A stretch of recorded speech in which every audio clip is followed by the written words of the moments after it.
My dear friends, सपना एक देखोगे मुश्किलें हजार आएंगी। सपना एक देखोगे मुश्किलें हजार आएंगी, लेकिन वो मंजर भी बड़ा खूबसूरत होगा जब कामयाबी शोर मचाएगी। हर हर महादेव।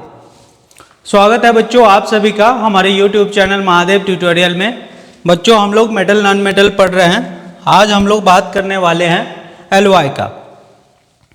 बच्चों एलॉय एक होमोजीनियस मिक्सचर होता है, एक मेटल और किसी दूसरे मेटल का और एक मेटल और नॉन मेटल का। ठीक है, एलॉय का मतलब है बच्चों homogeneous mixture of a metal with another metal और a metal with non metal. अब बात आती है जो एलॉयिंग करते क्यों हैं। तो बच्चों एलॉय बनाने के बाद ना मेटल का स्पेशल प्रॉपर्टीज निकल के आता है, उस स्पेशल प्रॉपर्टीज के लिए ही हम लोग एलॉयिंग करवाते हैं। जैसे एग्जांपल अगर देखें बच्चों, तो पहला एग्जांपल मेरा ब्रास है। तो ब्रास एक्चुअली कॉपर और जिंक का बना होता है। आप देख सकते हैं कॉपर और जिंक का है। जैसे ही दोनों का एलॉय बनाते हैं तो रस्टिंग प्रिवेंट हो जाता है, यानी कि कोरोजन नहीं हो पाता। लेकिन अगर कॉपर का बना होता तो रस्टिंग काफ़ी तेज़ी से होता है, कोरोजन काफ़ी तेज़ी से होता है, जिसकी वजह से मेटालिक सरफेस खराब हो जाता है। तो कोरोजन प्रिवेंट करने के लिए ब्रास बनाया जाता है। नेक्स्ट बात करें स्टील। बच्चों स्टील जो होता है आयरन और कार्बन का बना होता है। तो आयरन में उतना ज़्यादा स्ट्रेंथ नहीं होता, तो आयरन को स्ट्रेंथन करने के लिए कार्बन उसमें मिक्स करते हैं और स्पेशल टाइप का मेटल बनाते हैं जिसका नाम है स्टील। नेक्स्ट बात करें ब्रॉन्ज। ब्रॉन्ज बच्चों देख सकते हैं कॉपर और टीन का होमोजीनियस मिक्सचर होता है। तो ब्रॉन्ज बनाने का मकसद भी सेम होता है, हार्ड बनाना, मेटल को स्ट्रांग बनाना। लेकिन आप देख सकते हैं यह कॉपर का है और टीन का है। कॉपर भी सॉफ्ट होता है थोड़ा सा, टीन भी बहुत हार्ड नहीं होता। लेकिन दोनों का होमोजीनियस मिक्सचर जब तैयार किया जाता है तो मेटल जो बनता है उसे हम लोग ब्रॉन्ज कहते हैं और काफ़ी हार्ड नेचर का होता है। नेक्स्ट बात करें बच्चों जर्मन सिल्वर। तो German silver actually copper, zinc और निकेल का बना होता है। इसका भी सेम पर्पस है, हार्ड नेचर होता है और हार्डनेस रिसीव करने के लिए हम लोग एलॉयिंग करते हैं। गन मेटल की बात करें बच्चों, गन मेटल भी कॉपर, जिंक और टीन का बना होता है। बच्चों इसमें टीन का अमाउंट थोड़ा सा ज़्यादा होता है, क्योंकि इसमें यहाँ पे रस्टिंग, यहाँ पे स्ट्रेंथ प्रोवाइड करवाना आवश्यक होता है। इसलिए आप देख सकते हैं क्या पर्पस है गन मेटल बनाने का। गन मेटल का बनाने का मकसद है हार्डनेस प्रोवाइड करवाना और कोरोजन रेसिस्टेंट मेटल का फॉर्मेशन करना। नेक्स्ट बात करें बच्चों bell metal. Bell metal copper और टीन का बना होता है और आप समझ सकते हैं बेल मेटल का क्या उद्देश्य होता है, तो रिंगिंग साउंड प्रोड्यूस करना।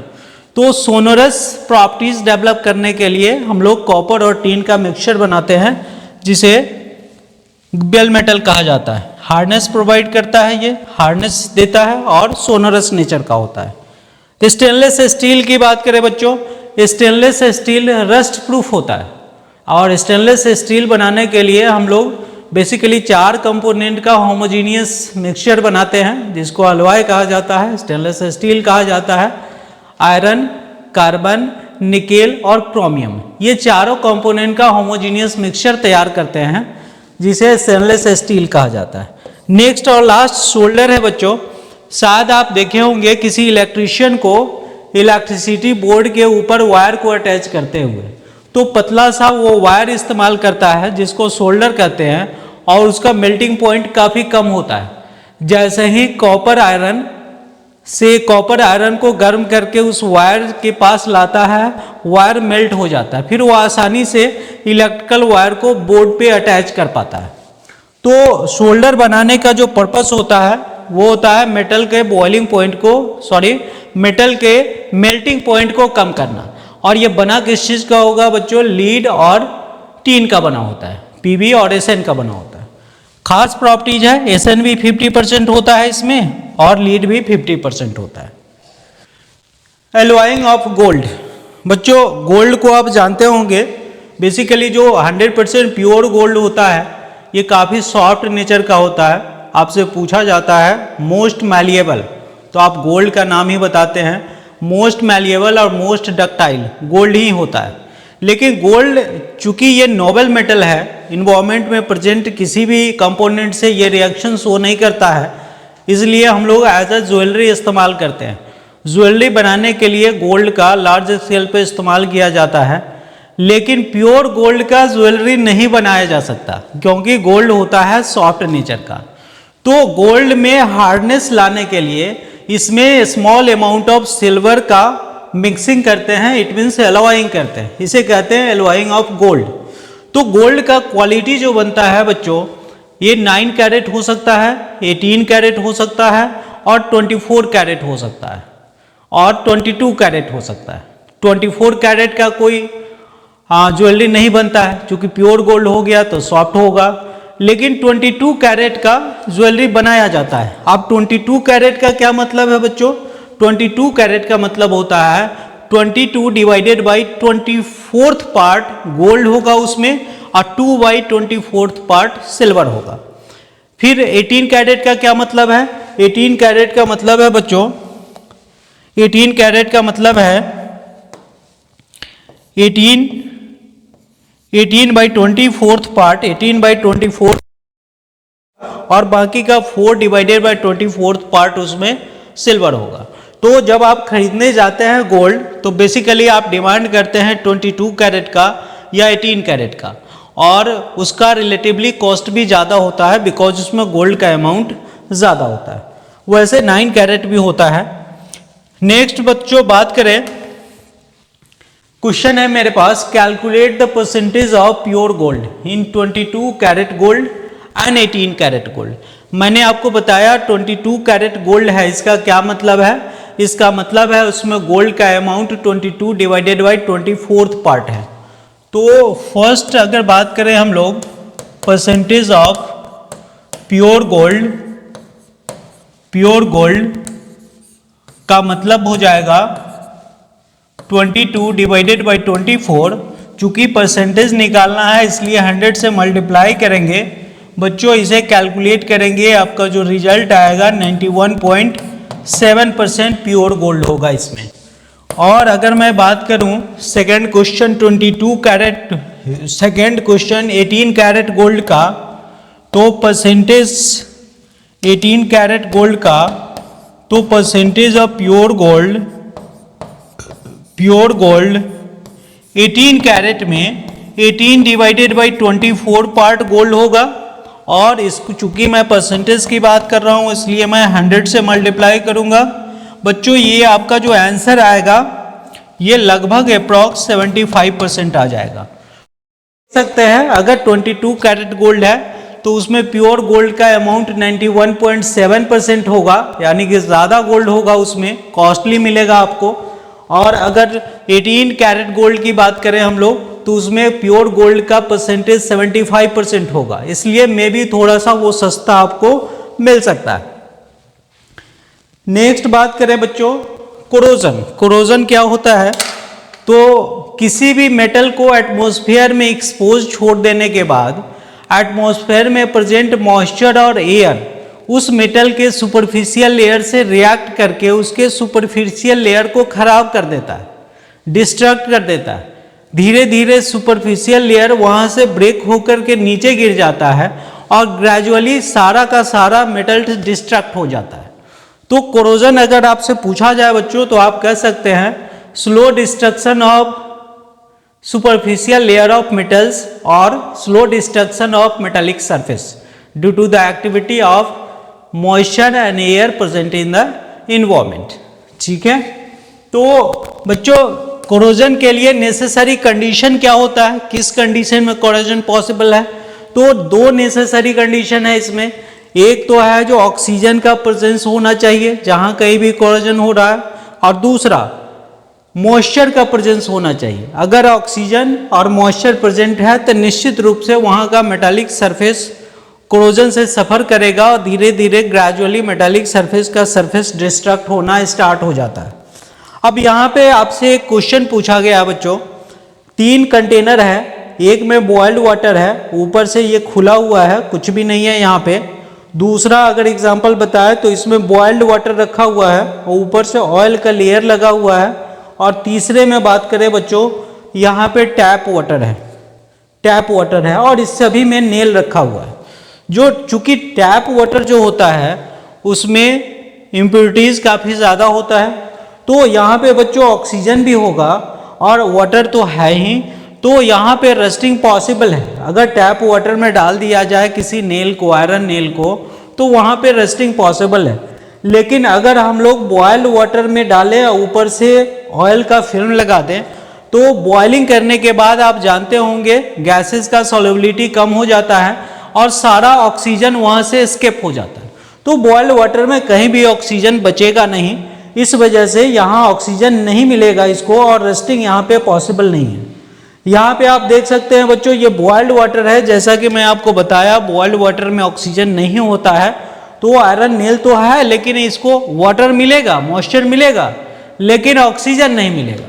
लेकिन रस्टिंग के लिए दो कंडीशन आवश्यक है, तो यहाँ भी रस्टिंग पॉसिबल नहीं है, यहाँ भी रस्टिंग पॉसिबल नहीं है।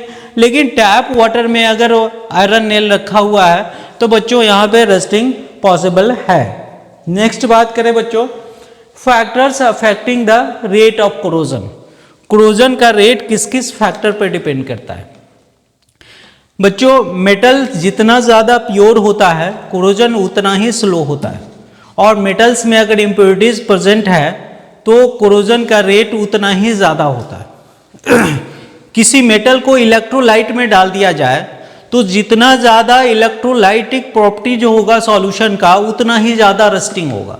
शायद आप जानते होंगे जहाज सी के अंदर होता है, तो सी वाटर में सोडियम क्लोराइड काफ़ी ज़्यादा अमाउंट में प्रेजेंट है, वो इलेक्ट्रोलाइट नेचर का होता है, इसलिए शिप के सुपरफिशियल लेयर का डिस्ट्रक्शन काफ़ी तेज़ी से होता है। एक बहुत बड़ा रेवेन्यू प्रत्येक साल गवर्नमेंट का खर्च हो जाता है उस रस्टिंग को कंट्रोल करने के लिए। नेक्स्ट बात करें बच्चों, इलेक्ट्रोपॉजिटिव नेचर ऑफ मेटल। कोई मेटल जितना ज़्यादा इलेक्ट्रोपॉजिटिव होगा उतना ही ज़्यादा उसका रस्टिंग होता है। टेम्परेचर की बात करें बच्चों, टेम्परेचर जितना ज़्यादा होगा रेट ऑफ रस्टिंग उतना ही ज़्यादा होगा। प्रेजेंस ऑफ मॉइस्चर की बात करें, मॉइस्चर जितना ज़्यादा होगा रेट ऑफ रस्टिंग उतना ही ज़्यादा होगा। प्रेजेंस ऑफ ऑक्सीजन की बात करें, ऑक्सीजन जितना ज़्यादा होगा रस्टिंग उतना ही ज़्यादा होगा। Extent of surface expose to the atmosphere, किसी मेटल का जितना ज़्यादा सरफेस एटमॉस्फेयर से एक्सपोज्ड होगा उतना ही ज़्यादा रस्टिंग पॉसिबल है। नेक्स्ट बात करें बच्चों, how can corrosion be prevented. Corrosion को कैसे प्रिवेंट किया जा सकता है? बाय, तो दो मेथड बेसिकली हम लोग यूज करेंगे।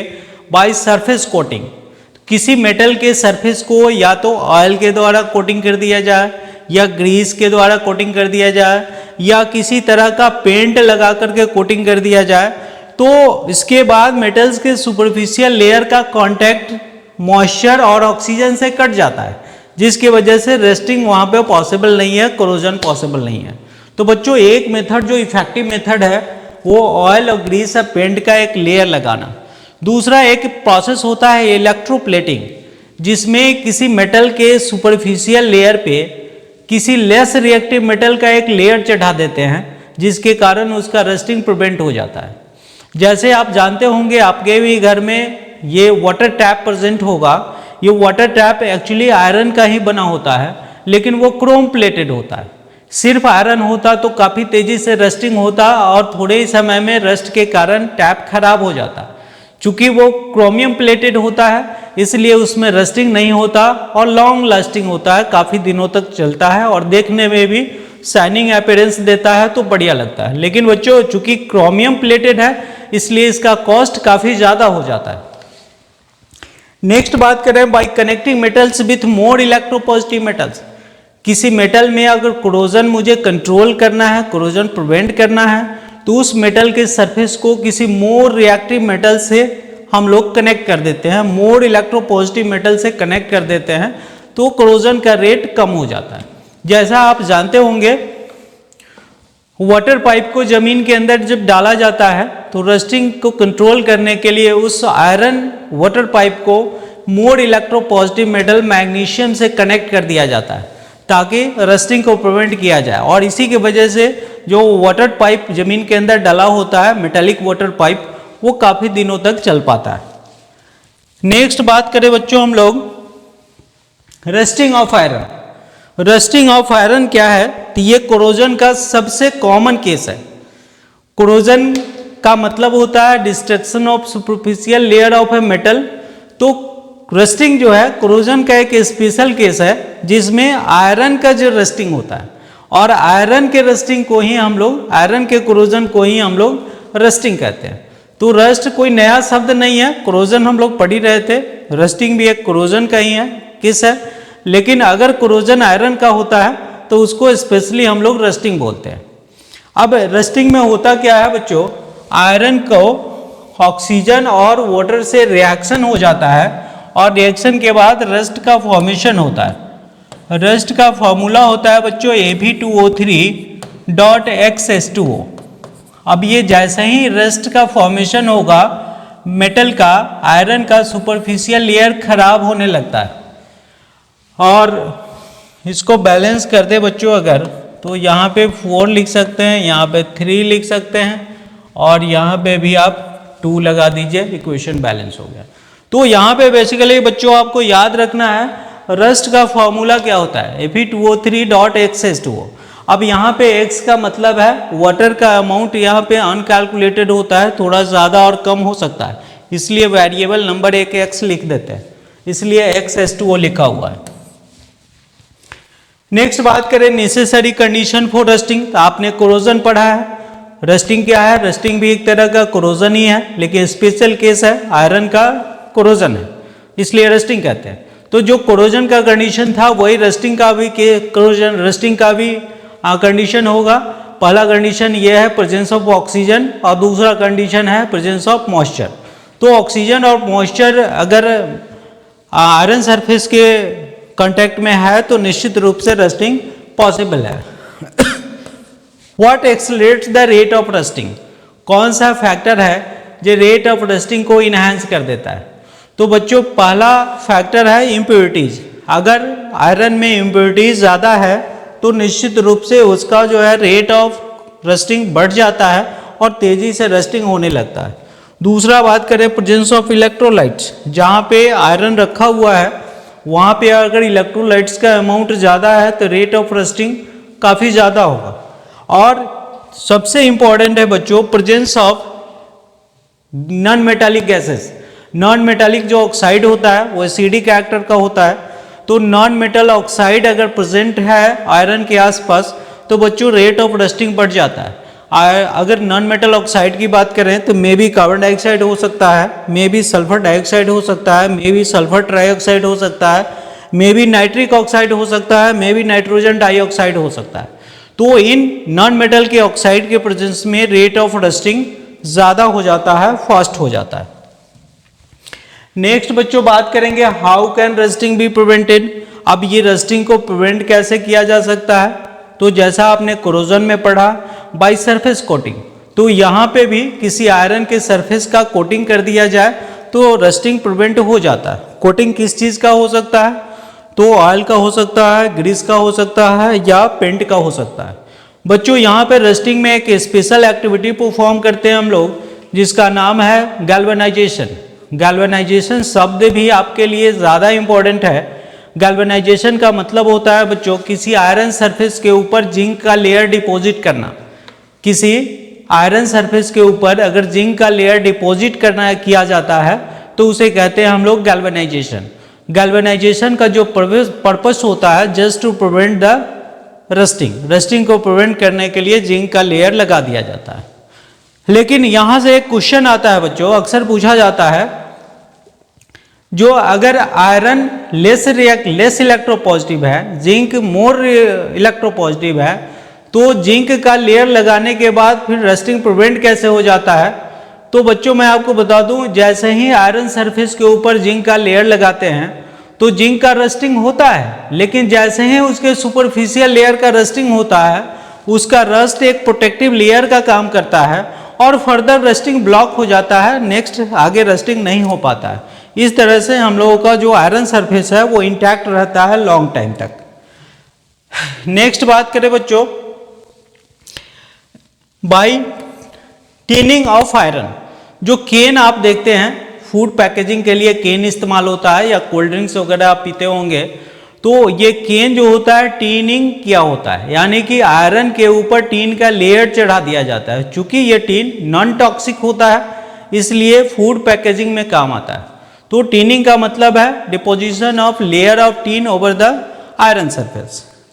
नेक्स्ट है एलॉइंग। रस्टिंग प्रिवेंट करने के लिए बच्चों एलॉय बना लिया जाता है। जैसे पहले हम लोग पढ़े हैं, कॉपर का अगर कोई ऑब्जेक्ट है और आप चाहते हैं उसका रस्टिंग ना हो, तो कॉपर का जिंक के साथ एलॉय बना लिया जाता है। उस एलॉय को ब्रास कहते हैं, और ब्रास जो मेटल बन करके आता है आपके पास, उस सब्सटेंस का रस्टिंग नहीं होता, रस्ट रेसिस्टेंट होता है। तो एलॉय बना करके भी रस्टिंग को प्रिवेंट किया जाता है। नेक्स्ट बात करें बच्चों, bye connecting the metal with more electropositive metals. जिस आयरन सरफेस को आप प्रोटेक्ट करना चाहते हैं, उस आयरन सरफेस को अगर मोर इलेक्ट्रोपॉजिटिव मेटल से आप कनेक्ट कर दें, तो आयरन सरफेस का क्रोजन और रस्टिंग थोड़े समय के लिए रुक जाता है और रेट ऑफ रस्टिंग कम हो जाता है। ठीक है बच्चों, आज का ये टॉपिक हम लोगों का समाप्त होता है। अभी तक हम लोग पढ़ रहे थे मेटल और नॉन मेटल, और ये चैप्टर आज लास्ट हो गया। मुझे लगता है इस चैप्टर का ईच एंड एवरी एस्पेक्ट जो होना चाहिए आपके बोर्ड पॉइंट ऑफ व्यू से, वो सबको मैंने डिस्कस किया है। अब आपको करना क्या है, आराम से पेन और पेपर लेकर के बैठना है और सारे नोट्स को आराम से देखना है, इंपॉर्टेंट पॉइंट्स को नोट करना है। मुझे लगता है अगर आप केयरफुली पूरे लेक्चर को पढ़ते हैं, तो मेटल नॉन मेटल से बच्चों टोटल 10 मार्क्स का क्वेश्चन आता है आपके बोर्ड में। तो मुझे नहीं लगता है कोई भी क्वेश्चन आपका यहाँ से छूटने वाला है। ठीक है, और वीडियो पसंद आया हो तो निश्चित रूप से लाइक, सब्सक्राइब और शेयर किया करें। Thank you for watching.